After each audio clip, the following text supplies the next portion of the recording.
Now, if you're dealing with that pesky narcissist who's probably quite the pain in the neck in your life, then here's what you need to be looking for, because anybody who either has narcissistic personality disorder or just narcissistic traits or tendencies, they tend to employ the same types of tricks to try to manipulate people into controlling them.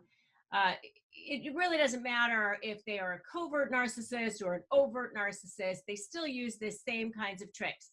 So here are the things that you should be looking for. So number one is shaming and belittling. This is a very, very classic narcissistic trait, because remember that narcissists inside are actually the most insecure. They have absolutely no self-esteem, so they look for it all externally. And so they're looking for people to, of course, make them look good and tell them how wonderful they are. But in that process, they also need to try to make everybody else look worse, because they feel like that's the only way that they're going to end up looking better. So they shame you, they belittle you, they do it both in public and in private. And sometimes they'll do it under the guise of, oh, I'm only joking, or can't you take a joke, or I'm just trying to help you. They use these hurtful words, and you rely on the fact that maybe one day you will be good enough. But trust me, you are already good enough. Number two thing that they do is try to gather a team. They gather a team against you. It's also called triangulation. And here is where they're going to try to go to the people that they especially think that you think a lot of, or that you might go to for your own advice or help. And they immediately try to get that person on their side.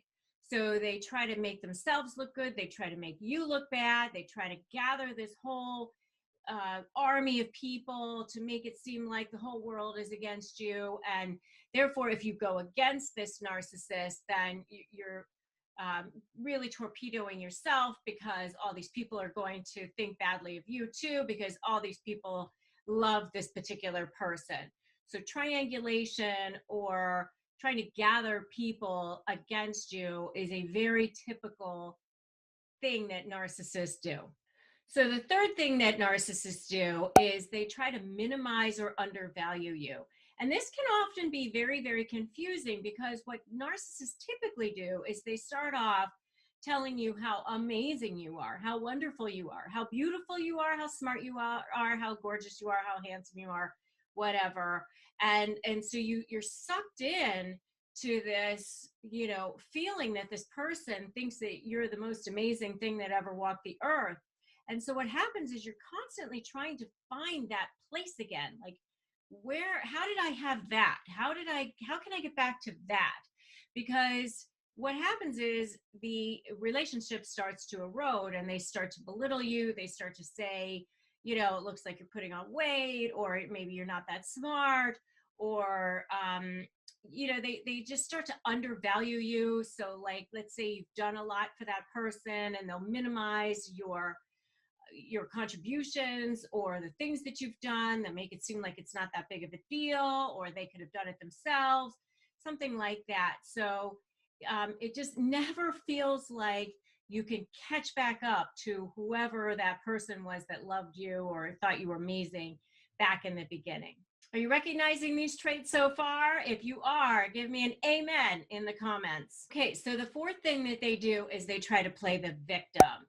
And this can also feel confusing, because they start off seeming like so strong and that they can really take care of themselves, but then they'll start to say things to make it seem like you're doing something to them. Like, see, I can never get through to you. You never understand me, things like that. And this is especially something that covert narcissists do. And I have a whole video on covert narcissism in relationships, and I will post a link to that below. You're definitely going to want to check that out if you think that you're dealing with a covert narcissist. But remember that playing the victim, they're always sicker than you. They always have more on them than you do. They're always put upon, And oftentimes you're the one who's doing it, or it's your fault for not doing enough or doing too much or whatever. But they are always the victim in whatever it is. Okay, the fifth thing that they do is gaslighting. And what gaslighting is, if you don't know, I know this is one of those terms that gets thrown around quite a lot, is that they say things or do things to make you think that you were crazy. So, as I explained in my video on covert narcissism, it came from a movie, and the husband was blowing out these gaslights, and the wife would say, "Oh, wasn't that just that lamp just lit?" And he would say, "No, it wasn't." And so he was trying to make her crazy. So that's where the term comes from. And so what narcissists will do is they'll say things to you like, "Oh, we discussed that and you agreed." Or, "We had that conversation. I'm sorry, there must have been a misunderstanding on your part."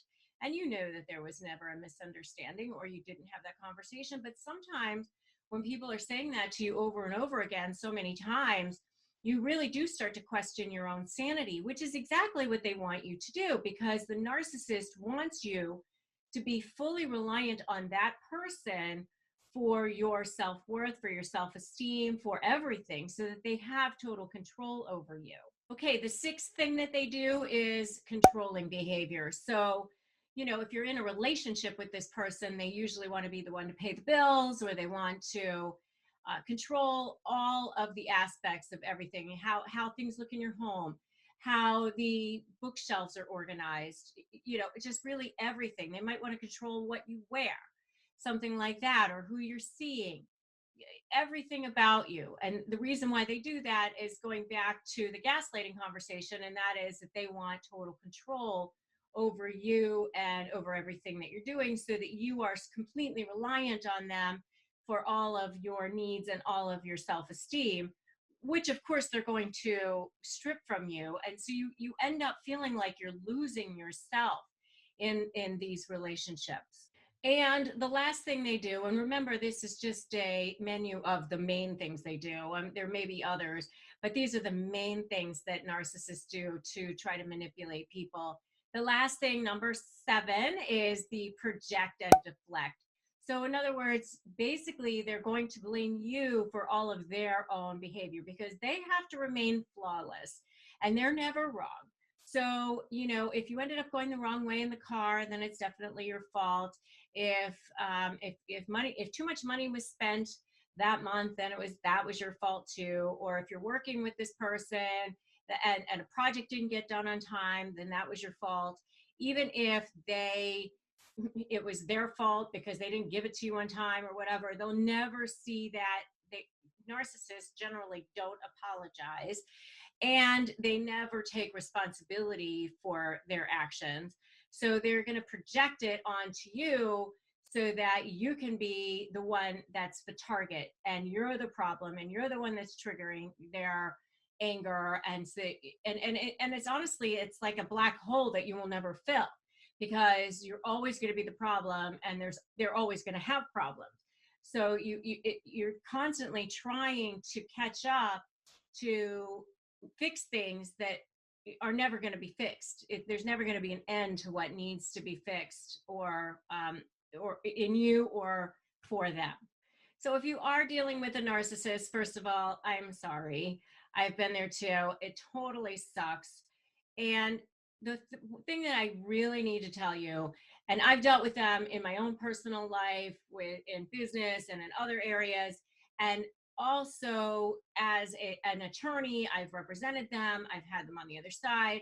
So I understand this personality very, very well. And the thing that I have to tell you is you have to take appropriate measures to try to get them out of your life, because it's going to start affecting your health, not only your mental health, but your physical health as well. I mean, it's so difficult to get over having this person in your life. It's almost like having PTSD. So, I mean, your cortisol levels go up, you get ulcers, heart attacks, all kinds of things can happen to you. So you've got to start figuring out a way to get this person out of your life. So whether it's going to be physical barriers, whether it's a divorce, whether it's, find a different job or whatever it is that you need to do. But I would try to work this person out of your life, whether it's distant, maybe you limit the communication in a certain way. Maybe you create barriers that you need to in order to protect yourself. But do what you need to do to protect yourself from this person. I am so glad you're here because today I'm going to be sharing with you 8 phrases that narcissists use to manipulate you so that when you see it coming, you'll be able to spot it. You'll be able to turn it around. You're going to be able to start looking at it almost like as a third party and go, okay, got it. Now I see what you're up to. Now I see what you're trying to do. And by the way, because you're saying these things, I know that you're a narcissist. All right, so let's dive in. The first one is they'll say something like, I guess I'm a bad person. You're trying to make a point about something. You're pointing out something like they didn't do something that they said they were going to do, or they did something that they shouldn't have. And you're just trying to get them to take responsibility. You're trying to have a conversation with them. And what they try to do then is they just become the victim. Oh, I guess I'm just a bad person. You're just attacking me. I guess I should just die. I should, and instead of now having a conversation, you're the one who's attacking them. You should feel bad, especially if they're a covert narcissist. Then you might see tears starting to flow, something like that. If you want to know more about the covert passive aggressive narcissist, definitely check out my video on the covert passive aggressive narcissist. And I also have one on covert narcissists in relationships, because I really detest covert narcissists because I had to deal with a couple of them in my own life. But the very first thing that they say is, I guess I'm a bad person. They shift it around. They make themselves the victim. All right. So that's number one. Number 2 is, do I still matter? Now we're not talking about the issue at hand. It's again, they're turning it around. They don't want to have to take responsibility for whatever it is that they should have done or didn't do, or did do and shouldn't have, or whatever it is. Or whatever it is that they said. Maybe you're hurt, maybe you're upset about something. They don't want to have to be responsible for that. They don't want to have that light shining on themselves. So they will do whatever they need to get that off of themselves and move it to a different direction. And so another thing they'll say is, do I still matter? Doesn't the relationship matter to you? Why are you doing this? Why are you bringing this up now? What is it that you need to do now about this? And instead of actually addressing the issue, it becomes all about all of that stuff. However they can create noise around it, that's what they will do. Okay, so then the next one is, if that's the way you feel, in other words, like kind of diminishing your feelings, diminishing whatever it is that you're bringing up to them. I guess so, if that's the way you feel about it. And it might even be like in a mocking tone. It might be in a sarcastic tone. They're definitely letting you know that whatever it is that you're deciding to do is probably a terrible idea. They're very judgmental about it. They want you to feel bad about whatever it is that you're deciding to do, if that's the way you feel. Okay. So, all right. The next one is, if you loved me, then if you love me, then you won't do this. If you love me, then you will do this. If it's in a business setting, if you valued the relationship, if you value working with me, then you wouldn't say this, you wouldn't do this, or you would do this, whatever it is that you want them to do. So that's another way of getting them to, or getting you to be manipulated by them. And if you have totally seen this before, give me an amen in the comments. Okay, so the next one is, you don't trust me. Again, this is a manipulation. They're doing something that you definitely don't trust them. And they're like, oh, you don't trust me. They're trying to make you feel bad. They're trying to make you feel guilty for not trusting them. How could you question them? They've always been there for you. They've always been by your side. Have they ever let you down? And of course, you're thinking, yeah, you have. And yeah, I don't trust you. But, then they start playing on your emotions. They start playing on your feelings. And especially if you're an empath or you're an empathic person, it's really, really hard to stand back up to that. And if you want to know more about that symbiotic relationship between the narcissists and the empaths, definitely check out my video on that topic, because there is definitely sort of this, lethal attraction that goes on there between narcissists and empaths. But anyway, that's the next one. You don't trust me. All right. So the next one is, I've never seen anything this bad before. I've never seen anyone do anything like this before. Trying to make you feel like you're the only one who's ever asked this, done this, said this, whatever it is. And if you want to know more about that, definitely check out my video on narcissist favorite sayings. But that is something that they do as well, to try to manipulate you. I've never seen this. I've never done this. I've never seen anyone, blah, blah, blah. Okay, the next one is we talked about.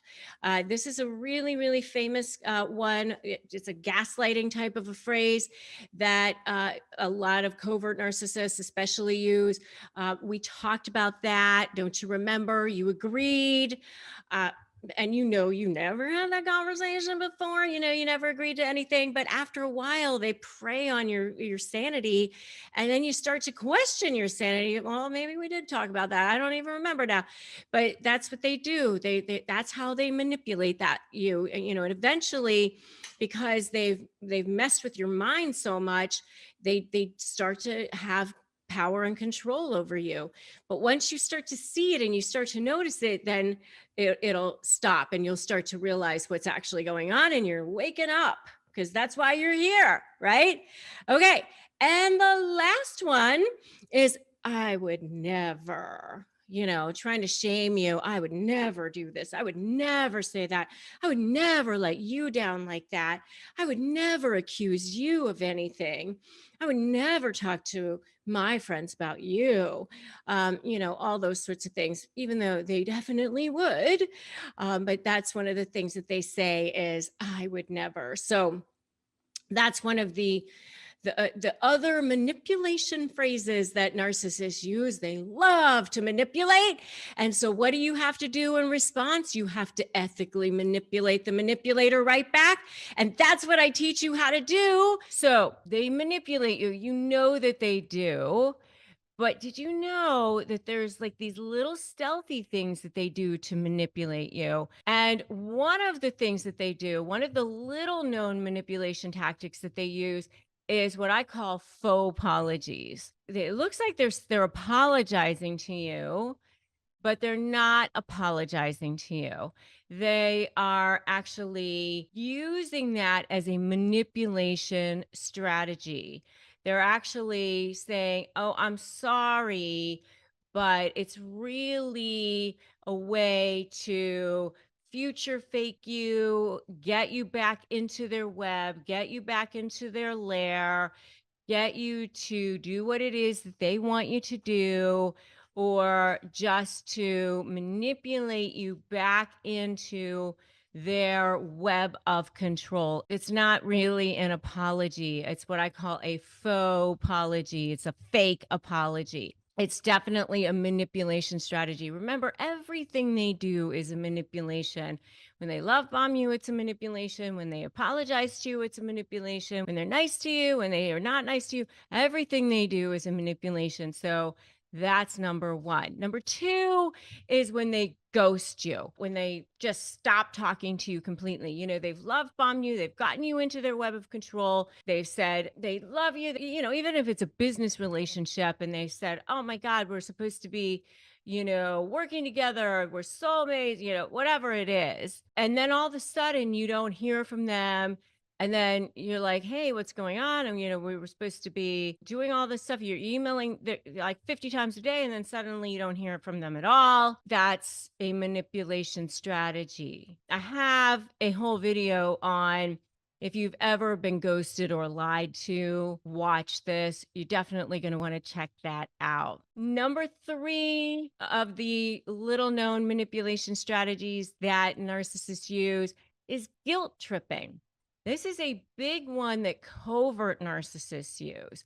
They guilt trip you, especially when they're like acting like, oh, I wish you could have come. It's really, sad that you couldn't make it. That doesn't necessarily seem like a manipulation on the surface sometimes, especially if it's like a family member or somebody that you love or supposed to love you, but it can be a manipulation. And, it's sad to hear that sometimes, but it really can be a manipulation, especially if, they know that it's hard for you, or if it's something that you really, it's a difficult situation. It puts you in a precarious situation, but they're guilt tripping you into it anyway. Then that's definitely a narcissistic manipulation tactic. The next one is flattering you. Oh, you're so good at this. You're so fantastic, that sort of thing. And they're really just manipulating you into doing something that they know that you don't want to do, that you don't like, or something to that effect, especially if it's really manipulating you into a situation that is maybe toxic for you or something to that effect. That's really when they use flattery. Maybe it's using a combination of things, using flattery to guilt trip you into something. It's flattery in and of itself may not necessarily be bad, of course. Who doesn't like to get compliments? But it's when they use it to manipulate you into something that's not necessarily something that you want to do, or something that's definitely not good for you. So that's number 4. And if you just had enough of their narcissistic manipulation, just put enough in the comments right now. Enough. It's just enough. It's time to stop. It's time to put a stop to it. It's just enough already. All right.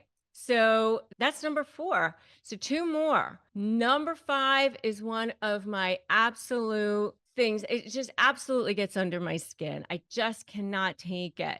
And this is changing the subject to evade accountability. This is one of the things that it's like trying to catch a wave and pin it down. I actually have a whole TikTok video on this, and it's actually a reel on Instagram as well.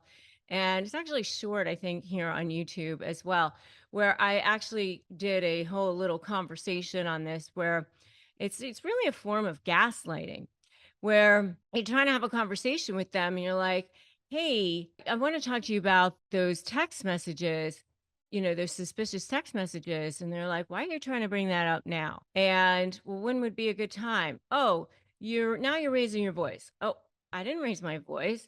Oh, now you're being just difficult. I wasn't being difficult. It's like you can never get to the subject at hand because they're constantly changing the subject to evade accountability. That is a manipulation strategy. It's a manipulation tactic. All right. So that's number 5. And number 6 is just absolutely going nuclear. They just out of nowhere go from 0 to 100. And you're like, what in the heck is going on? And they do that to create this massive fire over here so that you don't talk about what's going on over here. They just go bat, whatever, crazy, because then you aren't now talking about what's happening over here, right? It's now like this is the news instead of this being the news. Are you dealing with a covert narcissist? Covert narcissists are the absolute worst. I have dealt with them myself in my personal life, and that is why I am on this mission, on this crusade to help you guys break free from them too, because I know they get stuck in your head. They literally know how to get stuck in the recesses of your head. You become obsessed. Seriously, like you wake up in the middle of the night, you're thinking about it. You wake up in the morning, you're thinking about it. You're brushing your teeth, you're thinking about it. You seriously cannot get away from these. It's seriously like death by 1,000 cuts because they are so subtle. I've recently heard this term micro manipulation, and I love this term because this is what they do. I mean, it is so subtle that when you go to try to tell somebody about it, people think, well, that doesn't sound that bad. And there's this term called plausible deniability, and that is what they do. I mean, it's so subtle that it's really, really hard to describe what it is that they're doing. It just doesn't seem that bad because these micro manipulations are so tiny. They're literally messing with your mind a little at a time. There's this old term, Chinese water torture, which, I kind of don't love that term because I'm half Chinese and, it's not the greatest, but it's that little like drip, drip, drip on your forehead where it's just a little at a time. It's the whole death by 1,000 cuts thing. And so this is how covert narcissists literally make you crazy and drive you absolutely insane. So these micro manipulations are what they do to absolutely drive you crazy. It is a subtle form of emotional abuse that they use in their closest relationships to gain a sense of control and especially regain a sense of control if they think they're losing it. So one of the things that they will do, for example, is they'll send like a DM. It has like this shock value, like, oh, I had a biopsy today and I don't know what the outcome is going to be. And then they'll like unsend it. Oh, that wasn't meant for you. Something like that. And you'll be like, what was that? And, this massive drama bomb. And you'll go, what was that? And then they'll say, oh, sorry, that wasn't meant for you. That was for somebody else. It was so that you will go, what was that? What was that? Play on your sympathy so that you'll come back and want to know what that was and get, to get your attention. And then they'll be super secretive about it. Oh, that wasn't meant for you. Sorry. I know you don't care anymore, to try to reawaken your empathy, to see if you still care, try to get you to worry, something to that effect. So that may be one of the things that they might do. Another thing that they might do is try to get you to participate in activities that they know that you don't necessarily enjoy. This is if you're still in a relationship with them. So they will do that, but they'll make you do that, but they know that you will go along and you won't say anything because they know that you're the type of person that will go along to get along. And they might say, oh, it's just for a minute and it won't take that long and you'll be fine with it. And then after a while, it ends up being like your whole day or something like that. And an hour turns into 3 hours, and it turns into the whole day or something. And you just end up being, annoyed or whatever. But you just ended up kind of getting roped into the whole thing. And what can you really end up doing about it? But they end up just sort of roping you into that whole thing. So then it makes them sort of feel like, well, they got their way. But what can you really do? Well, they say, oh, it wasn't supposed to be that or whatever. And you end up being the bad person if you say anything about it. So that's another example. Another example would be where they say something to you or do something for you that is supposed to be nice for you that ends up not being so nice. One of the things that somebody close to me, for example, was a family member that my husband and I had in our family, and they would do something nice for you. And then as they're doing something nice for you, they would be saying something like, "Oh, you're going to get so spoiled because I'm doing this nice thing for you." And so, you kind of get the sense like there's like these strings attached to them doing something nice for you, so there's like this sort of manipulation around it, these strings attached to it.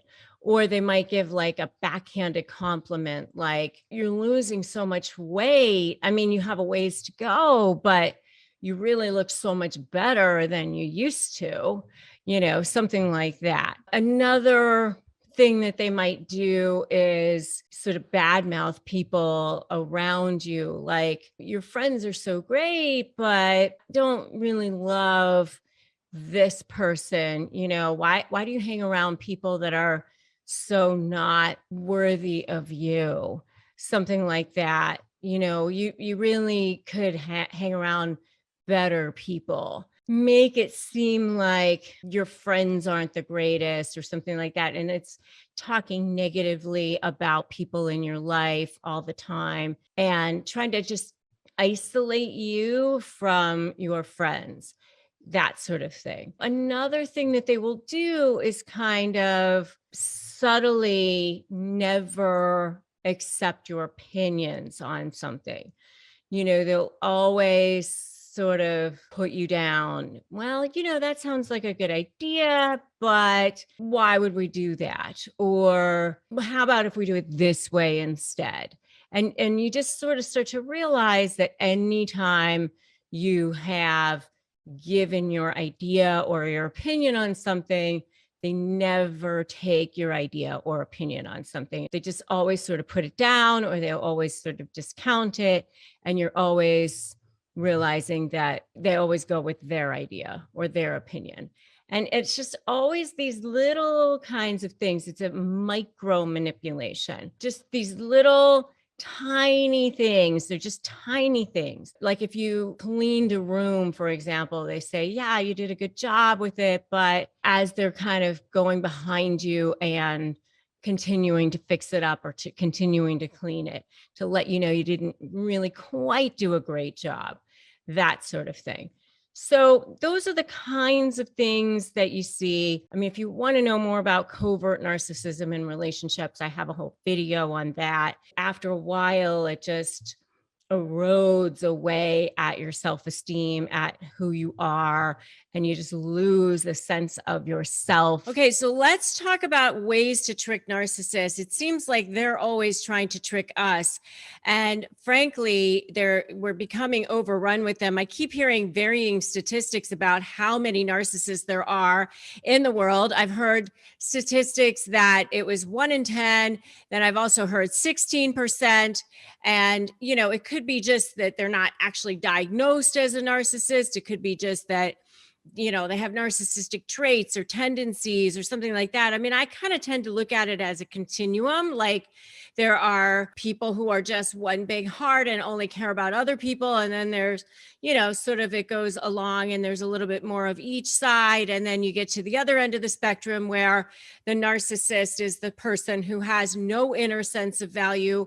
They have no ability to have any care or concern or empathy for other people because they live in this world of scarcity. They just believe that, if you have something, then I can't have something. And I do want to make sure I differentiate. It's not just somebody who says something good about themselves or happens to be bragging or something like that. That doesn't make a person a narcissist. You've got to remember the other part of the equation, which is the person doesn't have the ability to care for others. And a lot of times you can't really tell that unless you get to know them, or you get to know what's going on in their personal lives, because sometimes people can seem to be like the nicest people on the planet. And I mean, covert narcissists are super good at that. And if you want to know more about covert narcissists, you should definitely check out my video on covert narcissism in relationships. And also, I have one called The Covert Passive Aggressive Narcissist, based on a book that I had read, which totally opened my eyes. And I realized I was dealing with two covert narcissists in my own life, not as a husband, but one in a business situation and the other one as part of our extended family. And both of them caused so much drama, trauma, and chaos, and so much headache for me that it's very confusing. You wonder what the hell is going on. And then once you start to read about it, learn about it, watch videos like this one, you start to realize, oh my God, like this is what's happening. This is what this person is. Just remember that that's what a narcissist actually is. So how do you go about tricking them? Well, they're constantly trying to manipulate you, right? They're constantly trying to trick you. They're constantly, lying and projecting. And if you want to know more about what happens when narcissists get caught in a lie, by the way, definitely check out my video on that topic. But I mean, it's just on and on and on. So you're constantly feeling like you're on the defensive, especially in negotiations. They usually get some kind of something going right out of the gate before you even realize what's been going on. I actually have a family member right now who's dealing with this. Somebody was plotting and planning, and my family member was like, I had no idea that this was going on. I thought everything was pretty good.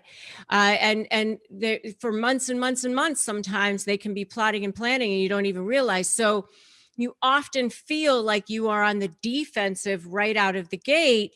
And it can feel very violating. It can feel like defeating. Why should I bother? Can I even get anywhere? How can I turn this around? How do I crawl out of this hole? And all I can tell you for sure is that you definitely can. There are definitely ways to turn it around. I've helped many, many people turn it around, either as my private clients, with my law practice, or people that I've helped through private coaching, or many thousands of people who've bought my programs, or millions of people who've watched this channel. And I hear from people all day, every day, that they've used what I've taught them, and it definitely has worked. And no matter where you are right now, I've said this before, that is the jumping off point. It's never too late. You can turn it around, and you can start to trick them too. Now, the word trick can kind of sound a little bit manipulative, but basically you're dealing with a master manipulator. So you just have to learn how to, what I call, ethically manipulate the manipulator. People who are close to me know that I say that integrity is my love language. So I'm not asking you to do anything that's untoward or that's going to feel icky, especially for you empaths out there. But it may not feel comfortable right away, because a lot of times, especially if you're an empath, you're out there thinking, well, I just want to resolve this. Why can't we just resolve this? Why can't we just have a conversation? Because you're forgetting that you're completely on a different plane than a narcissist is. The narcissist is going for narcissistic supply at all times, and supply can look like jerking you around. It can look like intimidating you, scaring you, manipulating the process, moving the goalposts.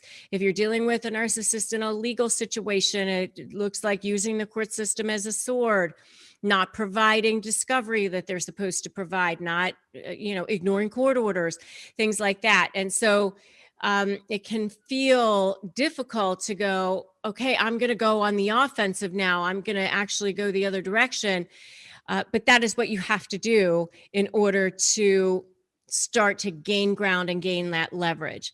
Okay, so let's talk about some of the ways that you can start tricking them. So one of the ways that you can definitely do that is through what is often called narcissistic fluffing. I call it bartering. Basically, what you're doing is you're giving value for value. What is value to a narcissist? Value to a narcissist is getting adulation, compliments, money, all those sorts of things, right? So what you do is you give them some of what they want so that you can get a little something back of what you want as well. So you'll say something like, can you work on the QuickBooks and update the program for us? You're so much better at bookkeeping than we are, something like that. I mean, and you got to be careful. You don't want to say it with sarcasm or anything like that, but you're kind of fluffing up their ego, giving them a little bit of adulation so that you can get something back of what you want. So that's a nice little way of being able to kind of trick the narcissist into doing something that you want them to do. It's very ethical. There's nothing wrong with it, but it gives them a little something of what they want. And so you get a little something of what you want as well. So, and if this definitely sounds like something that you can do, give me an I can do this in the comments below. Okay, so the next way that you can trick the narcissist is something that I call narcissistic decoying. So basically, when you're in a negotiation situation with a narcissist, you don't want to tell them what it is that you actually want out of the negotiations, because then that's the one thing that they're going to want to make sure that you definitely do not get, right? So and if they think that you don't want something, then they're not going to care about that. So you kind of have to do a little bit of decoying and just act like there's something that's really, really important to you that you don't care about as much, or vice versa, and act like you don't care about the thing that you definitely do want. It's a little bit tricky sometimes to do that, but if you can pull it off, it will definitely work for you, because at the end of the day, you can, do your best acting job and act like, oh my God, I can't believe I had to give up that thing. And it was a thing that you had already decided you wanted to give up anyway. So I call that narcissistic decoying. It's a really easy way that you can also trick the narcissist. The last thing that I would say to you in tricking them is definitely do not let on when you are on to them. When a narcissist knows you know, which by the way, I have a video on that topic, it's, they start acting a little bit funny. They either start hoovering, they start coming back to you, or they start being worse than ever. They start having one of their narcissistic tantrums. The narcissistic rage comes flying out. So I would say definitely don't let on when you are onto them. And if you have great leverage, this is sort of like the next one, but it kind of relates back to the last one. When you have your leverage, do not give it away too early. You want to make sure that you use it at the most opportune time. You don't want to drip it out, because then they start figuring out how to combat it, how to get around it. You want to use it all at once, and you want to use it at the most opportune time. So I talk a lot more about that in some of my other videos, as well as in my SLAY program. I mean, the types of false allegations or accusations when you're dealing with narcissists are really endless. I mean, completely infinite. And honestly, the funny thing is they will contradict themselves over and over and over again. That's the thing that's really interesting. And also very, very helpful for you, because this is where you can start building your leverage. And this is where my SLAY methodology will very, very much help you. Strategy, leverage, anticipate where they're going to go, be 2 steps ahead of them, and focus on you, your case, and your position. That's what the SLAY methodology is. And it will very much help you, because they are liars. And you know what judges hate more than anything? They hate liars. And narcissists are lazy. They're also very, very lazy. They also ignore court orders. And judges hate lazy liars who ignore court orders. And narcissists are all of those things. And I'll tell you that at the end of the day, if you are just diligent in keeping track of these things, you really will be able to catch them. And so the thing that you have to remember is to just keep your wits about you and remember who you're dealing with and not allow them to get the best of you. Understand who it is that you're dealing with. And every time they do one of those things that they do, just say, thank you very much. You just gave me something else. Understand that what it is that you're building. You have to play a little bit of the long game. All right. So I'm going to give you 6 ways to deal with the narcissist false allegations, but just understand that yes, they do this. Yes, they're trying to trigger you. Yes, they're trying to get you to look like the crazy one. That's why they do it. They want you to be triggered, number 1, because they get supply from it. Number 2, they want you to look like the crazy one. So when you get sucked into that mud and you react, they go, oh, look, you're the crazy one.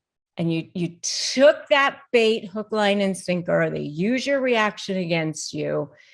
And there you go. Don't get sucked into it. So that's number 2. And then number 3, as long as you are giving them that supply, as long as they catch that fish, they will never leave you alone because you are giving them that supply. So you don't want to go into it because of that as well. All right, 6 ways to deal with the narcissist false allegations. Number 1, you can respond.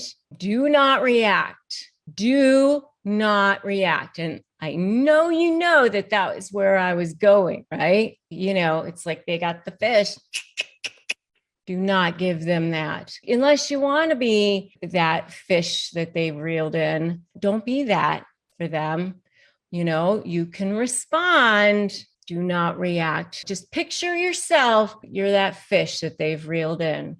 Okay, don't be that. So that's one way to deal with the narcissist false allegations. Number 2, make sure to document. And in my SLAY program, I have the 12 areas that you should be documenting. I have a whole chart on that, and I have a whole module on this, but make sure that you are being very, very diligent on how you are documenting, and do it in real time. Please do yourself a favor and do it in real time. It is so hard to go back and try to recreate, oh, what was that? What day was that? And they give you so much material. They really do. I remember a case one time where, you know, the wife threw the son, it was like a 14-year-old son, threw him out of the house at 4:00 in the morning. She had a big fight with the son. It's like in the middle of December. It was like cold out. This husband had to go pick up the son, and she sends the husband an email saying, yeah, it's probably better if we take some time apart from each other.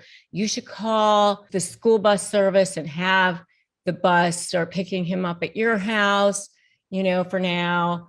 And then the next thing you know, the lawyer gets a motion saying that husband has been withholding son from wife and all of this stuff, when there's an email out there that says, you should call the bus service. I mean, it's like mind blowing, but this is the kind of thing that they do. So that's why you document. You keep it in a file.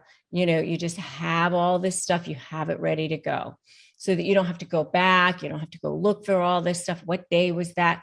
You know what I'm saying? Keep track of it in real time. And I have a whole other video, by the way, on how to keep your cool against narcissists. Definitely check that out too. So that's number 2. Number 3 is don't get sucked into the mud. Do not get sucked into the mud. start looking at it as if you're a third party. Try starting to look at it as if you're an observer. I have a video where I was interviewing Judge Lynn Toller from television's divorce court, and she talked about that too, where you just start looking at it as if you're looking at something happening. Oh, I see that you're upset. Oh, I see that, you are unhappy about something. You want to tell me more about that? Because you have to understand that these are people who are just deeply unhappy, and that's what you're dealing with. So, don't be surprised when they act like themselves. Be surprised if they act normal. Okay, so that's number 3 way to deal with a narcissist, false allegations. And then number 4 is become like Teflon when it comes to those guilt trips. They're going to try to guilt you into things a lot of times. That's another way that they try to suck you in to this thing. One way, of course, is they try to trigger you by getting you angry or saying things. But another way is they try to guilt you into it. Oh, I thought maybe you might want to take care of your family, or I thought that you were a better mother than that, but I guess not. Something like that. Don't go for the guilt thing either. Become like Teflon, stand in your power. What's right. Just remember, keep your focus on what to be fair, what to be what's right, what to be what's equitable. Don't allow their manipulation to get inside your head anymore, because a lot of times the voices inside your head, especially if you've been with this person for a long time, are their voices and not your voices, and not the voices of what's reality or what's your own voice. And that's why, you've got to create these boundaries, and you've got to start staying away from them and keeping your interactions as brief and unemotional as possible, and just not allowing them to penetrate your space. So don't allow them to penetrate. Okay, so that's number 4. And by the way, if you agree with me so far on all of this, give me a spot on in the comments. Just say spot on so far. And number 5 is use one method for communications. And again, this is your way of not allowing yourself to be attacked from 50 different directions, right? So you're going to use one method for communication, and it really should be just email or an app. If you have children, you can use an app. Again, they may try to goad you. They may try to say, oh, why do you have to be so rigid? We can talk in different directions. We can talk. How come we can't, just meet somewhere or whatever, especially because, they're going to try to push the boundaries, push the different directions. Just don't do that. Don't engage. Just say, no, we're going to use one form, and it's going to be email. And if you have kids, an app is great. And I do recommend especially having it turned into a court order, because that way, if they don't use the app, you can file a motion for contempt or whatever, because, they're going to push the envelope, and you need to start to heal, and you need to start having time away, because that's where you'll start to be able to move away from this whole situation. Okay. So that's the 5th way that you get to deal with a narcissist false allegations. One method for communication that can be tracked. And finally, the last way is try not to ever be alone with the narcissist, because they'll say things. I mean, I had a client one time who they did the exchange and with the child. And then after they did the exchange with the child, The husband wrote in the app, "Thanks for agreeing to switch weekends next weekend. I really appreciate that." That conversation never even took place. I mean, it was wild stuff, but that's what they do. That wasn't a false allegation. It was just a false conversation. But that's what they do. It's like a wild odyssey when it comes to dealing with narcissists. So, really try not to be alone with the narcissist if you can. Try to do your exchanges in front of other people if possible. I recommend parallel parenting plans when you're dealing with narcissists, meaning, you just try to have as little interaction as possible. Do your exchanges at schools, meaning drop off in the morning, pick up in the afternoon. Just try not to ever have to see each other. Do all of your interaction through the app. I mean, as far as the communication goes. So those are 6 ways that you can deal with a narcissist, false allegations. Basically, you're just trying to make sure that there's always a way that you can prove things. And as I said, there are always ways that you can beat narcissists in court. It's actually very easy to beat narcissists in court. So let's talk about the tactics that narcissists use to manipulate and punish their victims. So the first thing that they do to even be able to be put in a position of being able to manipulate and punish their victims is they love bomb. And I talk a lot more about love bombing in my video on love bombing, so check that out if you want. But really what it is they are extremely charismatic. One of the hallmarks of narcissists is they are very likable to the outside world. They're like the greatest salesman on earth in a lot of ways. They are extremely intelligent. They are masters at reading people. So right from the beginning, they are reading you to see how they can best kind of worm their way into your lives and put themselves in a position to be able to do things like this. Because it's not like they come along being abusive. You would never have gotten into that relationship with them if they just came on that way. They come off seeming perfect for you. And even when you're not in a romantic relationship with these people, maybe it's just a business relationship, they still come off as if they were like a gift from heaven. Like you can't even believe how wonderful this person is. They're if it's in business, they are the perfect business partner for you. They have all the right contacts. They can make all the right introductions. They can put you in incredible places, and you will elevate your career by being with them. So that's that. And then, if it's a romantic relationship, obviously they're perfect for you in every way. They have the perfect job. They take care of you. They say how amazing you are. If you're a guy, you're the most handsome thing they've ever seen, a total Adonis. If you are a woman, then you're the most beautiful woman they've ever seen. They can't believe how perfect you are for them. They've never had another soulmate like this. They've never even been in love before until you came along.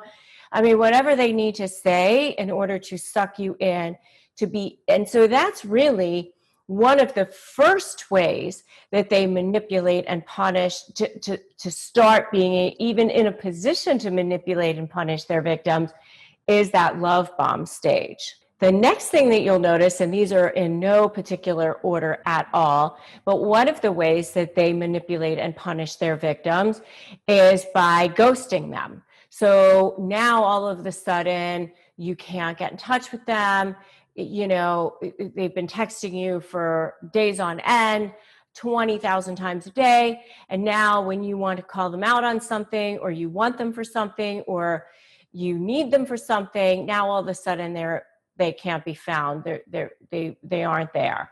And then when you question them on it, It was, oh, I was busy, how dare you, I'm working, or something like that. Or if you're calling them out on something that, maybe that, you are questioning them on, maybe they're speaking to somebody else that they shouldn't be, they've been particularly flirty or something like that, then, they'll start ghosting you. Like they'll just totally ignore you. And that's one of the ways that they punish their victims. And if you want to know more about ghosting, check out my 101 series, my Narcissism 101 series. I have tons of videos in there about all the different terminology that you need to know, and ghosting is one of those videos, so we'll make sure that we drop a link to that below as well. Another thing that they will try to do is they will start trying to make you jealous. Sometimes this is called triangulation.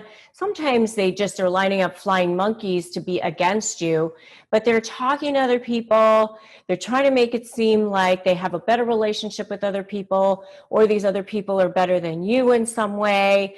They're starting to put you down. They're starting this like little subtle devaluing starts. And if you want to know more about devaluing, check out my video on devaluing. But this is where the subtle devaluing starts, where you start to go, gosh, that didn't feel right. That didn't seem right.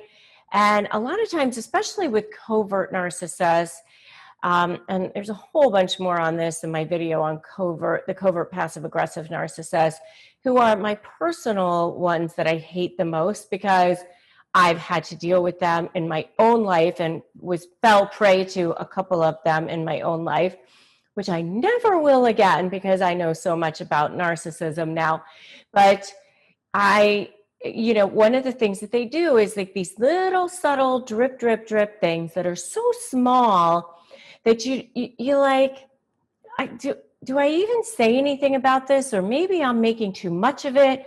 Maybe I'm just going crazy. It's oftentimes death by 1,000 cuts, where you just think, well, that didn't seem right. Or maybe they are just, talking to this person because they have a work relationship with them, or because they're trying to build a better relationship with our neighbors or our friends. And maybe I am making too much of it. Maybe I'm reading too much into it. Or maybe I'm being overly jealous, or, you start questioning yourself as to whether or not you're kind of blowing it out of proportion, because that's what they'll try to make it seem like you're doing, is blowing it out of proportion. And the next thing that they do to manipulate and punish their victims is gaslighting. And I have a whole video on gaslighting. And this is something that all narcissists do. And they do it, by the way, not just to you, but they kind of gaslight everybody. And that is, it's a huge way that they get along in the world. And that is like, even though you're looking at evidence and you see facts of something, they basically, and what conversation you had, they make it seem like that's not what you're seeing, that's not what you're looking at, that's not what you heard, that's not how it went down, you're remembering it wrong, you are taking something out of context, you are, even if you have an email or something. I mean, this is one of the things that happened in my relationship with one of the narcissists I was dealing with. It was, even though I had an email that said, this is what the conversation was, and mine was in a business setting, the person came back and was like, oh, we talked about this and you agreed to blah, blah, blah. And even though the email didn't even say that, but, they just will say, well, but that's a conversation that we had, or whatever, you agreed to that. And of course, it's something you would never agree to. But, you start to slowly lose your mind. And that's what happens with gaslighting. You just are starting to slowly lose your mind. And if this is exactly what you have seen in your relationship with the narcissist? I want to see an exactly in the comments. Just give me the word exactly in the comments. And the next thing that they do is they go straight from degrading and insulting you to love bombing you again. And sometimes this is called hoovering. And it's especially, you see this like during the birth of the smear campaign, during the discard phase, whether you're discarding or they're discarding. And sometimes they start this long before the actual discard happens, because they're either expecting you to discard them eventually, or they're expecting to discard you eventually.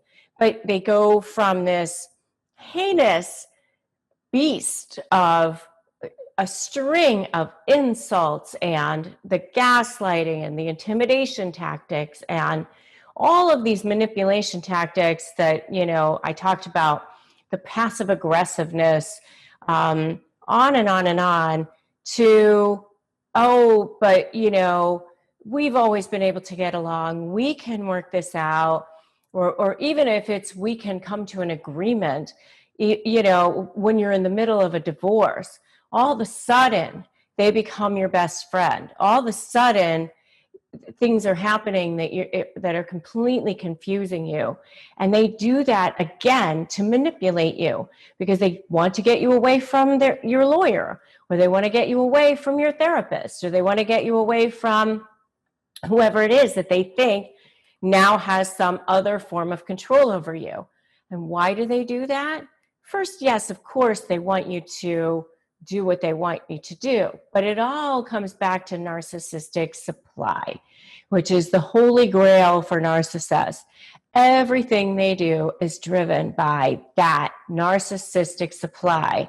It's like the rat in the maze that's going for that cheese. That's exactly what they're going for all the time.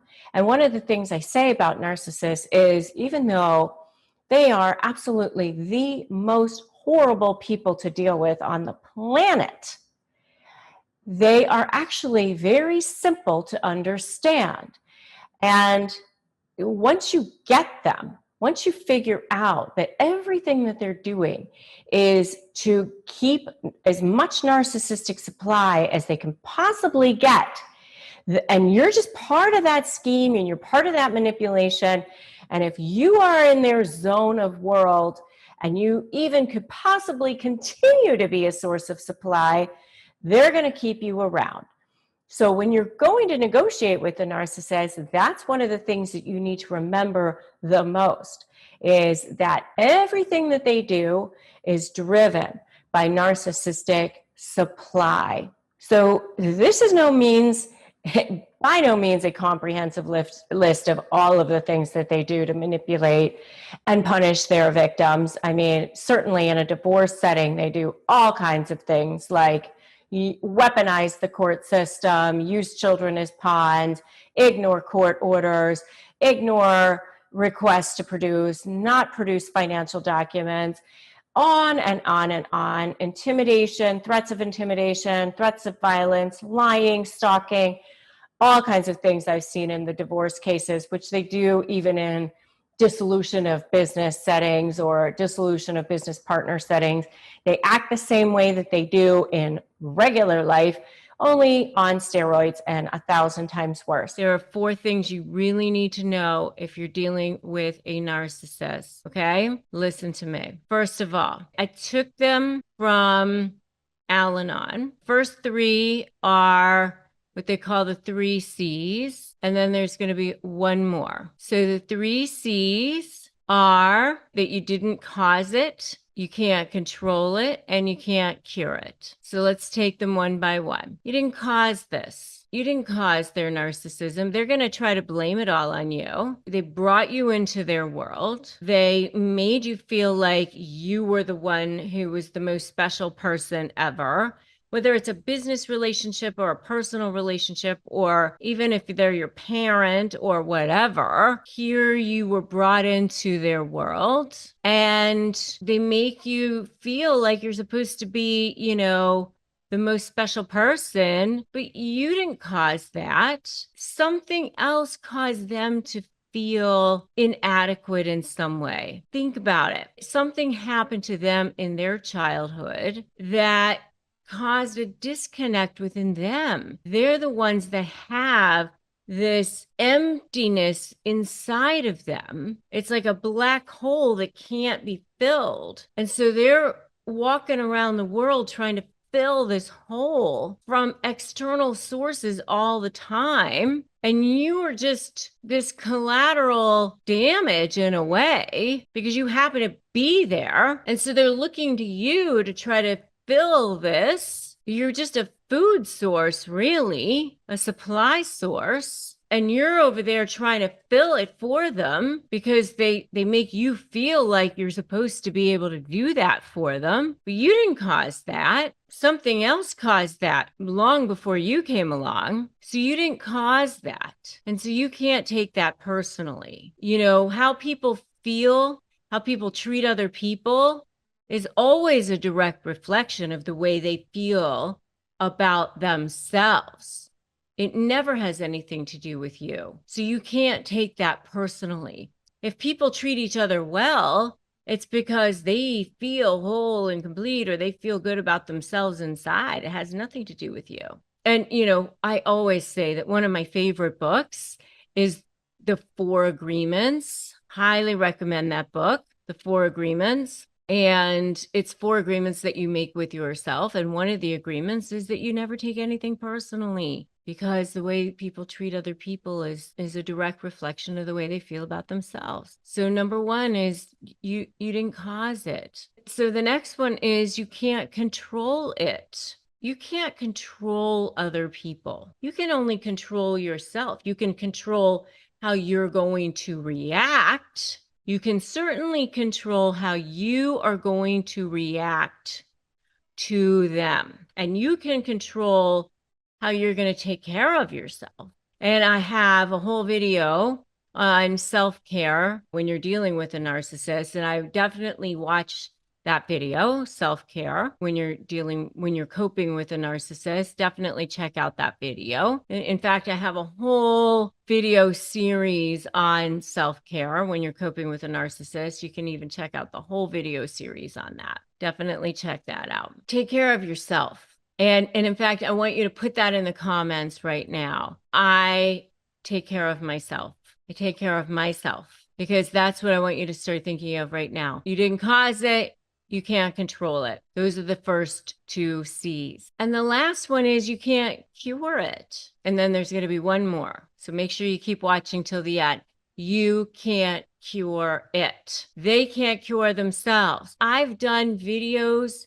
I've actually interviewed many different therapists, psychologists, psychiatrists even, who said you can't cure narcissists. And in fact, I've actually even talked to mental health professionals who've said they won't even treat narcissists because they can't be cured. They don't even want anything to do with narcissists because they can't be cured. So you certainly aren't going to cure the narcissist. Don't sit around waiting for that. You're just going to hurt yourself. You're just going to cause yourself more pain, more trouble. So you can't cure them, all right? You didn't cause it. You can't control it. You're not going to cure them. What can you do? This is your 4th rule, your 4th thing to know about narcissists. And that is that you can slay. You can use my slay methodology. You can walk away. You can slay it. You can shift the dynamic. You can win at the negotiation. You absolutely can. Everyone else is telling you that you can't win against narcissists. I'm telling you that with the right strategies, with the right understanding of how narcissists think, that you absolutely can win every single time. You can. You absolutely can. Don't give up. Don't be fatalistic. Don't allow yourself to be a victim. Don't allow it. Make sure that you have done what you need to do your self-care, to join things like my free private Facebook group, Narcissist Negotiators with Rebecca Zung. many people in there who are supporting each other. If you are negotiating with a narcissist, grab my free Crush My Negotiation Prep worksheet, totally free ebook, 15 pages.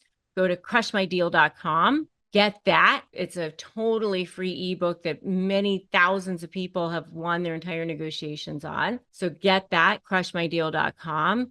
Subscribe to this channel, hit that notification bell. If you need additional support, go to betterhelp.com/Rebecca Zung for therapy if you need that. It's a partnership that I have with BetterHelp to get you the additional support that you need. We do receive commissions. It doesn't cost you anymore. We just have a partnership with them so that you can get the help and support that you need. We only recommend services that we trust. So you're getting ready to go into a negotiation. You're wondering, what should you say? What should you not say? What should you definitely stay away from? And believe me, there are certain phrases that you definitely do not want to say. So number one is, I'm giving this an hour, or I'm giving this 30 minutes, and then I'm out of here. So you don't want to start off with like, you're giving us some time frame that puts everybody on edge right away. And now everybody thinks they need to hurry up or whatever. That's definitely a narcissist move, by the way. I've seen narcissists do that a lot, where they come in and they start throwing around like, I'm only staying this long, or I'm only staying that long, and that's it. And then I'm out of here. Because they want everybody to be on edge right away. They want everybody to be like scurrying and scrambling and trying to hurry up to try to get things done. And they want to try to control the process. They want people to be afraid, nervous about what's going to happen or whatever. So it is definitely not something that's highly recommended, especially when you want to resolve your issues. And especially if you are dealing with a narcissist, because that's not going to help them. It's not going to help you. It's not going to help them want to work with you. Okay, so don't start off with, I'm only staying for X amount of time. That will definitely put somebody on edge. So, the purpose of these phrases and this video today is to let you know what kinds of things you want to stay away from saying, because you want to try to actually get something done. If you actually want to get somewhere with your negotiation, then you want to try to avoid using these phrases. Okay? So another one that you definitely want to stay away from is something like, this is my final offer. Take it or leave it. This is it. Especially if you're early on in the process. Now, if you're down the road, y'all have been sitting there for hours and hours and hours, and you've already been back and forth. You already know what your choke point is. You've done your risk assessment. By the way, if you want to know all the things that I'm talking about, grab my free Crush My Negotiation Prep worksheet at winmynegotiation.com. That will help you do all of these things. But you've already figured out what your best case scenario is, what your worst case scenario is, what your choke point is, what your walk away point is, those are the same. And you've gone, okay, now this is my final offer, fine. But you don't walk in and start off at the beginning going, this is the deal, take it or leave it. If you don't take it, I'm out of here. Because that's not going to, nobody's taking that. I mean, even if it's a deal that you want, just imagine that it's presented to you in that way. You're going to go, oh, no, because, you're kind of acting like a jackass, right? So you don't want to do that. So if you want something to actually be done, you actually want something to be considered, where you can actually maybe get some, ground in this thing and gain something out of it, then you don't start off with, here's the deal, take it or leave it, right? And if you are so ready to get this done, give me a get this done in the comments below. Okay, so the next word that you never want to say straight up in a negotiation is no, because that's not going to help either. When you're dealing with a narcissist, especially, they hate the word no. And by the way, you should also check out my video on words narcissists hate. And definitely no is one of them, even if it is a no. I mean, you might want to just say, I'll consider it. What's your reasoning for this offer? It's always good to know what their reasoning is behind the offer. Why is it that they're offering this? Get them to talk a little bit, because one of the things that is really important to know is that even if you don't settle in mediation or in the negotiation or in arbitration or whatever it is that you're in that particular conversation, and you don't have a resolution, it's a great way to get information. It's a great information gathering time. So get them to tell you more about it. Why is it that you think that this is a good deal? Why is it that you think that I should take this? What supporting documentation do you have? What arguments are you going to be using down the road if we don't settle this now? Why do you think that it would be a good deal for me? And why is it a good deal for you? Why is it that you want this deal? Ask more questions rather than just say no straight up off the bat. Because if you just say no, you're just going to piss them off. You're going to annoy them. They're going to get up. They're going to walk away. And then you've lost the opportunity, even if your answer is straight up no, to get more information and gather more documentation that you could potentially use. And by the way, if they start giving you all of their arguments and all of their documentation, then the next time you go to sit down for a conversation, you know exactly how to refute that. You know exactly what research you need to do so that you can be prepared for whatever the next meeting is, if there is going to be one. So don't just say no straight up off the bat for a number of reasons. One being that you're not going to get anywhere with that. And second, you're actually losing an opportunity for yourself to gain more information. The next one is never use any kind of a devaluation or any kind of a slur, or even using any kind of tone where you're like, yeah, I know that this is what you want, but you're not getting it, or that's ridiculous and that's never going to happen. That's actually another good phrase never to use, which is that's never going to happen, because that's, again, you don't want to put people in a situation where they're immediately put off, where they immediately are just like, why am I having this conversation? Let me just get up. Let me just leave right now. You want to hold them there. You want them to have a conversation with you. And so the longer that you can be in conversation with each other, the more rapport that you can build. And so in building a rapport, you definitely don't want to be slurring the people. Certainly don't use any kind of racial slurs, any kind of gender slurs, anything against religion, or anything about the person as a human being. You really never want to get personal when it comes to negotiating. You don't want to say, something about, like your mom is an alcoholic, or something like, Eddie Murphy with the ice cream man thing. You don't want to say things like that, right?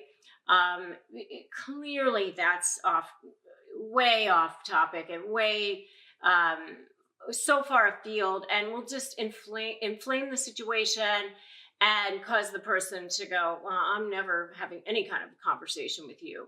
And maybe you're fine with that. Obviously you want to know before you go into the room where your parameters are and what your walk away point is. But if you're in conversation with this person, then that means that you do want something from them.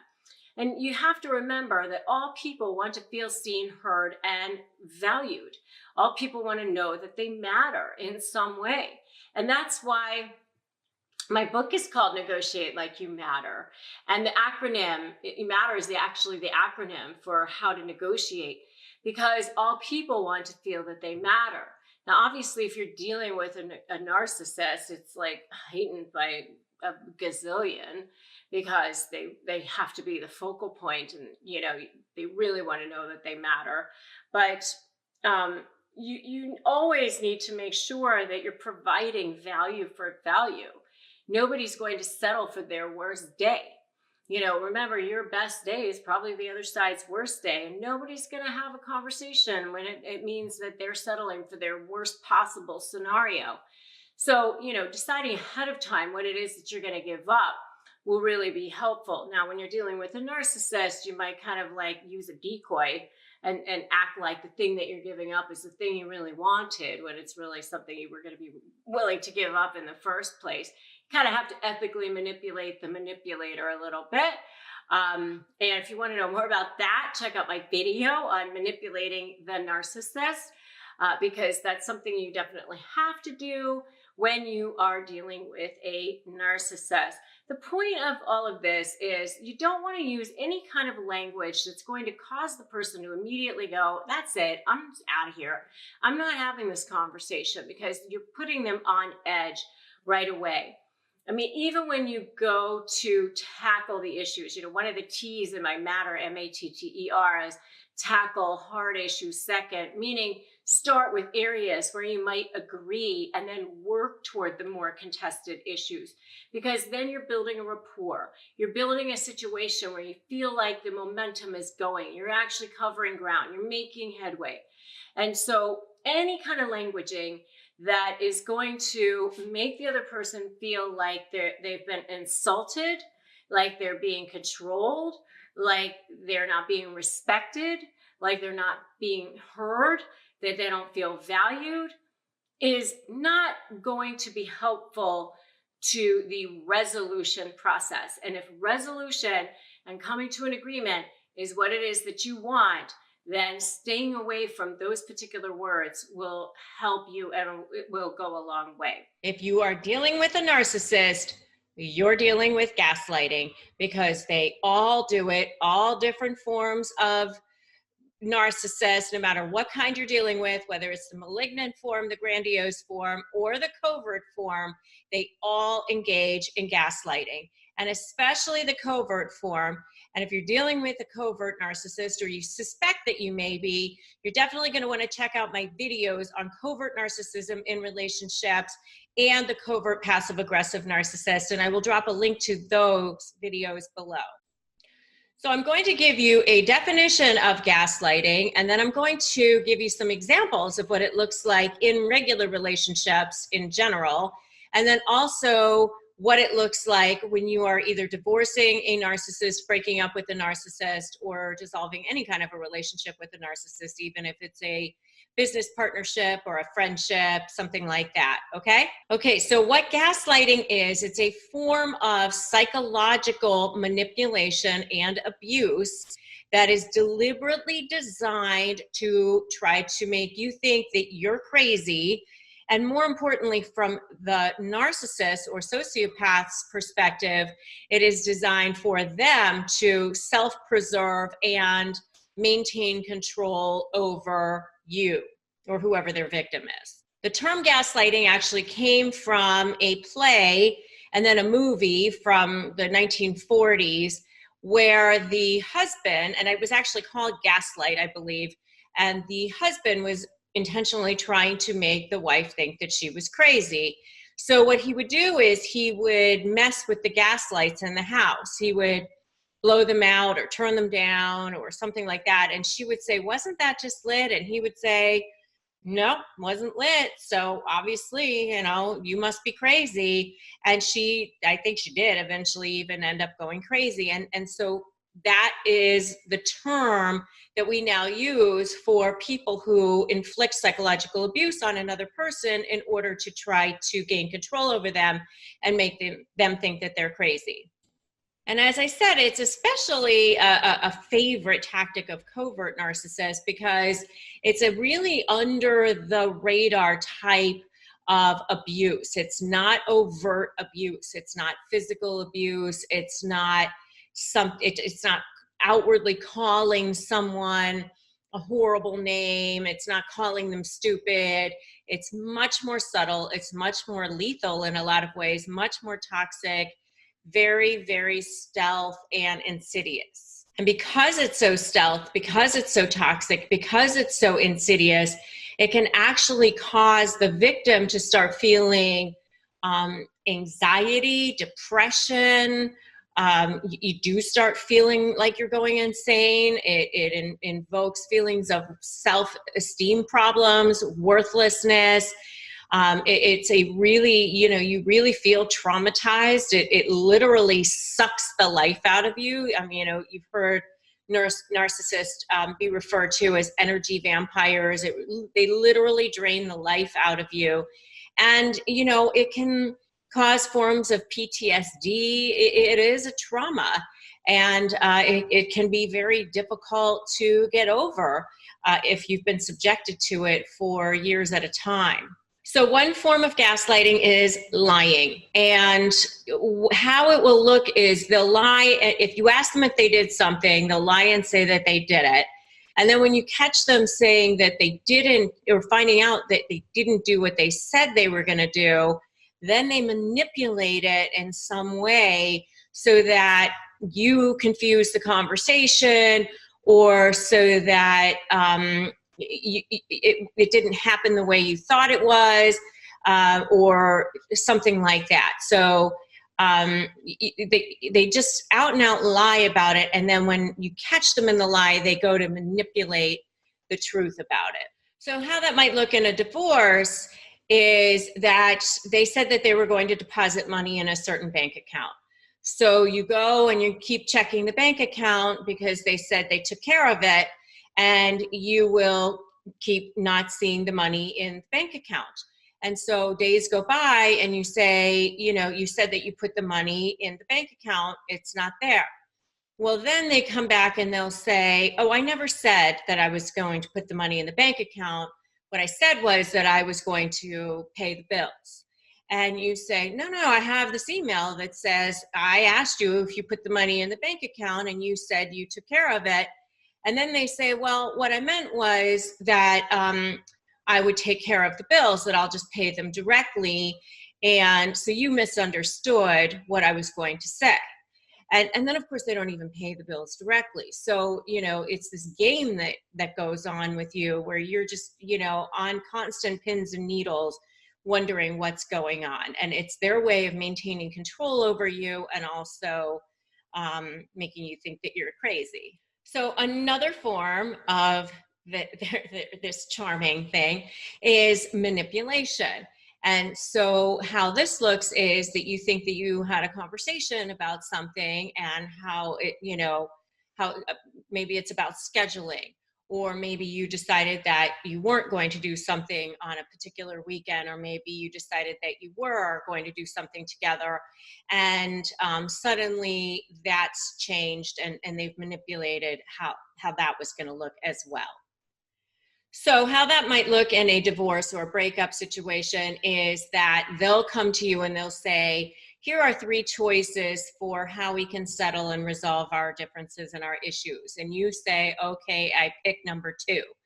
And then they come back and you think, finally, I'm just going to give them what they want. I can live with number 2. And you go through all of the machinations of figuring out if this is the right one. And okay, I guess I can live with that. And all right, I'll pick number 2, thinking this is finally going to be over. And then you go back and you pick number 2.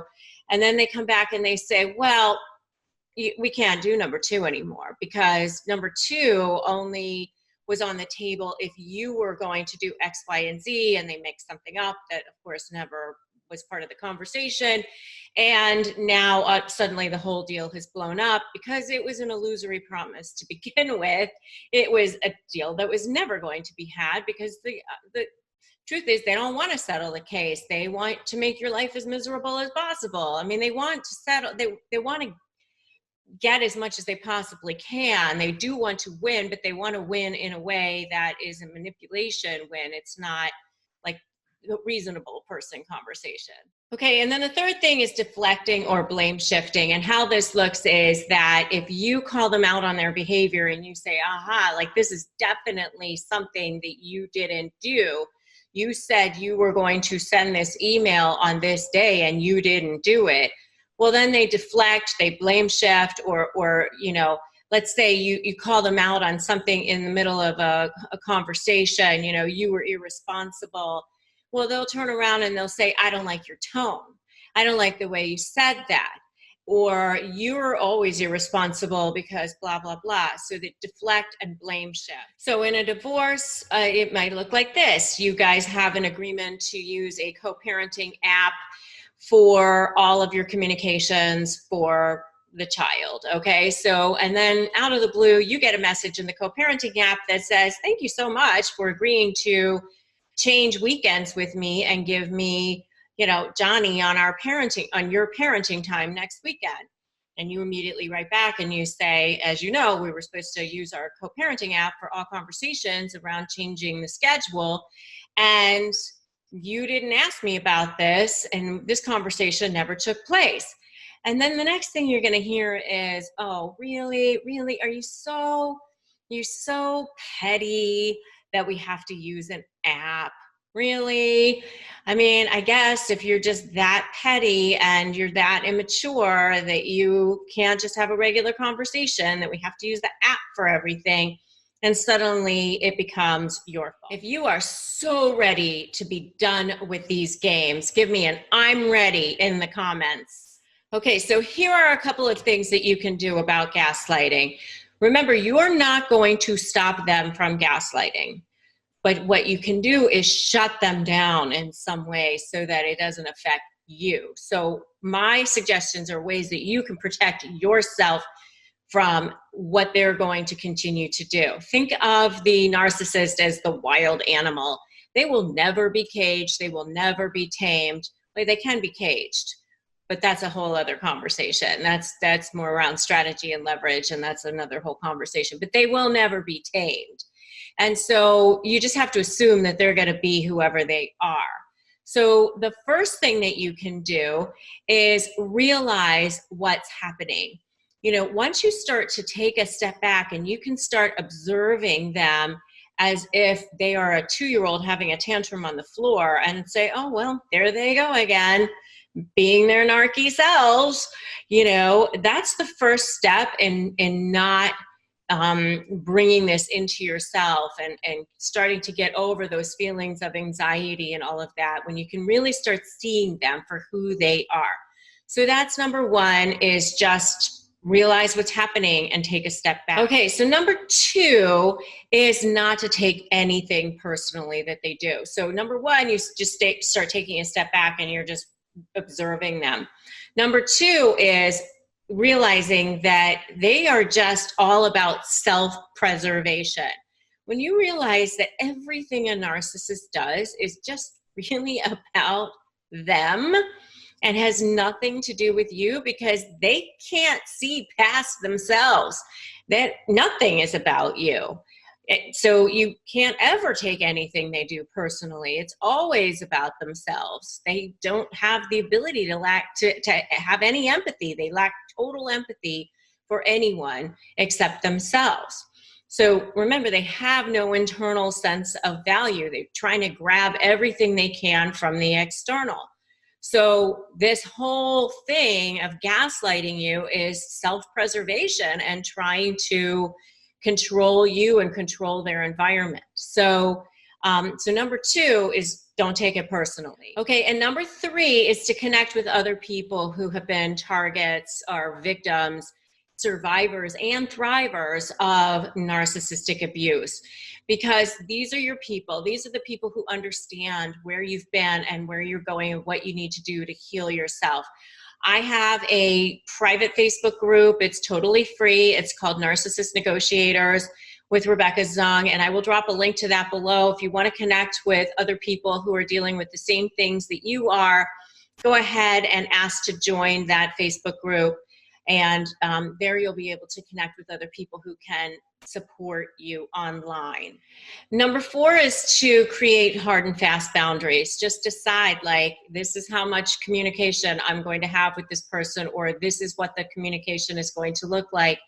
And just, you know, when you recognize the signs of what they're doing and that they're lying, just don't allow them to get away with it. Don't allow that to continue to happen. You know, you've noticed it, you've decided not to take it personally. So now you're just going to just keep it over here away from you. Number 5 is seek professional assistance. If you can't afford a therapist or you don't have insurance, maybe there's a clergy member or somebody that you can talk to, or some kind of support group, in your community. If you want to talk to somebody who has more training around helping people through trauma and dealing with how to get over the abuse and all of the feelings of anxiety that you probably have as a result of dealing with this for years. And finally, the last one, number 6, is if you can, I always advocate to start planning your exit from the relationship. If you can. I obviously understand if you have children together, or there's a financial constraint, or there's other reasons why you feel like it's best for you to stay in the relationship right now, then that's what you need to do. So if you are dealing with that pesky, awful, toxic narcissist, and you are just at your wit's end, and you're trying to figure out how to outsmart them, here are 5 secrets to outsmarting them. Number 1, agree with them. And I know what you're saying. What? Agree with them? They're crazy. They're pathological liars. They say anything they want to. They accuse me of stuff that's not true. I get it. I do. I've dealt with them. I've represented them. I've had them on the other side of my cases. I've had to deal with them in my own life. So, I mean, nobody's immune. Narcissists are everywhere, right? But I'm talking about ways that you can bring them down, that because remember that a narcissist game is to manipulate you. I mean, you think it's to beat you, but it really isn't. Beating you isn't the outcome. There's really no outcome. They don't really have a goal or an outcome. Their outcome is just manipulating you, messing with you, making themselves look as good as possible. And the only way that they can make themselves look good is by putting you down. And so if you steal their thunder, if you take their ammunition away, then they don't know what to do with that. So you just say, if they say to you, you're always late, just say, you know what, you're right. I'm always late. And they're gonna, bristle at that at first. Oh, you're being, you're talking down to me, condescending, whatever. They can say whatever you want. Just say, no, I'm always late. That's what you say. I'm always late. And you're not saying it be careful not to say it in a way that's sarcastic, or where they can tell that they're getting to you, because the whole purpose of this is to just show them that you're not affected, that you're completely nonplussed by what they're saying and how they're saying it. That's their perspective. You're always late, whatever. And they'll be thrown off their game with that. Okay. Now, the one little caveat I will say is, if you're going to court with a narcissist, you definitely don't want to say this like in a deposition or in court or something like that. I mean, this is where you're just having a conversation with this other person, and you're just coming up with ways to outsmart them and kind of beat them at their own game. So by them trying to manipulate you by getting a rise out of you, and you just saying you're right, it stuns them. They're not quite sure what to do with that. Okay, so that's number 1. Number 2 is the ear method. This comes from Bill Eddy, who's an author, an attorney, and a psychologist, and he's written books like Splitting and Biff and The 5 Types of People That'll Ruin Your Life. And he says you use ear statements. And this is especially true if you've got somebody who's just completely out of control and just losing their mind on you. You show empathy, attention, and respect. Ear, EAR. And I know what you're thinking. You don't want to show them empathy, attention, or respect because you don't empathize with them. You don't want to give them attention, and you certainly don't respect them. I get it. This is to outsmart the narcissist, remember? So if you act the way the narcissist expects you to act, then they know they have you. if you act in a way that they don't expect you to act, just like in number one, where we said just agree with them, this is where you're giving them a little bit of attention. And remember, that's what the narcissist wants. They want attention. So you're just giving them just enough to say, I see that you're upset. Um, it must be difficult to travel, or whatever it is that you want to say to them, but you're just saying it without emotion. Just show them a little bit of empathy, attention, and respect. And if you're dealing with a narcissist in your life, just put yes in the comments.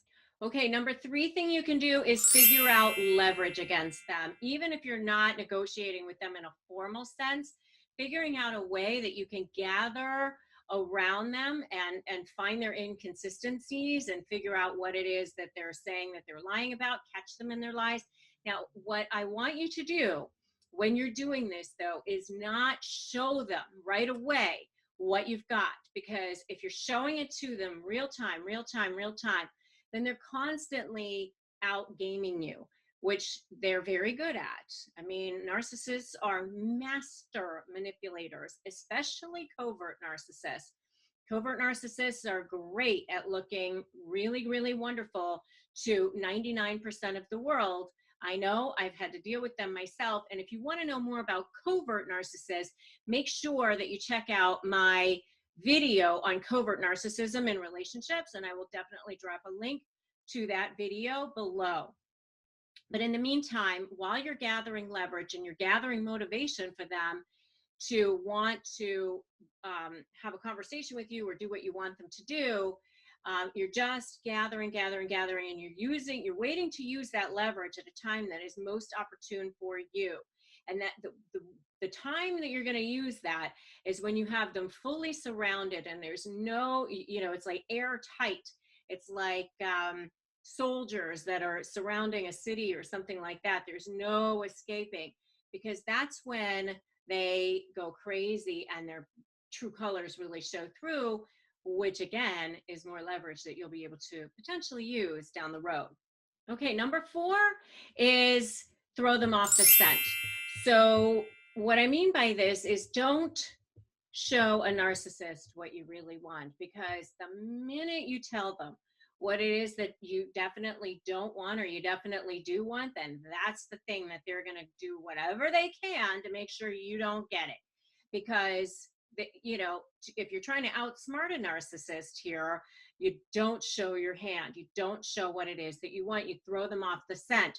You act like nonchalant about the thing that you really want the most, and then the thing that you don't care about, you act like that's the most important thing ever. And especially if you're negotiating with a narcissist, this is very, very critical. I have a video on how to negotiate with a narcissist, and I will drop a link to that below. Check that out if you're trying to negotiate with a narcissist. But regardless if you're trying to negotiate or not, you're still in a negotiation if you're having to deal with this narcissist. So don't show them what it is that means the most to you, because that's what they will then target. Because then in the end, if you end up with what you want, who really cares if they knew that that was what you want? And if they think that you didn't get what you wanted, act like, oh my gosh, this was just horrible or whatever.